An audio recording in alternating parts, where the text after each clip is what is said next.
आज गणेश जयंती यानिमित्त शहरातील गणेश मंदिरात विविध धार्मिक कार्यक्रमांचं आयोजन करण्यात आलं होतं.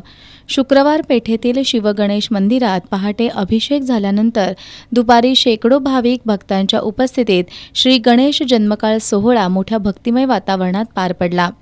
यानंतर भाविकांना तीर्थप्रसादाचं वाटप करण्यात आलं.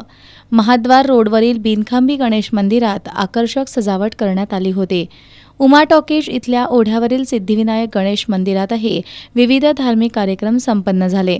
शहरातील सर्वच गणेश मंदिरात दिवसभर भाविकांनी दर्शनासाठी मोठी गर्दी केली होती.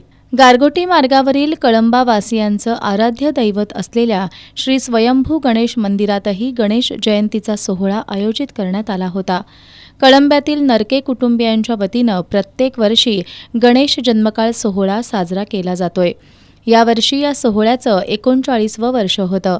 आज सकाळपासूनच भाविकांनी या ठिकाणी दर्शनासाठी गर्दी केली होती.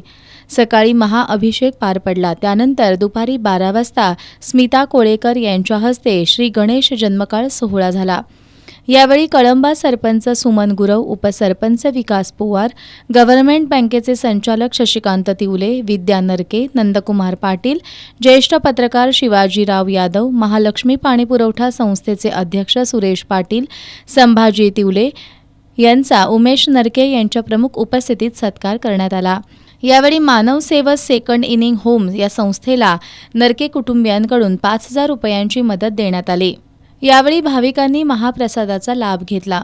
सोहळा यशस्वी करण्यासाठी ॲडव्होकेट नंदकुमार पाटील, ओंकार नरके, दयानंद शिंदे, संपत नरके, सागर पाटील यांनी विशेष परिश्रम घेतले.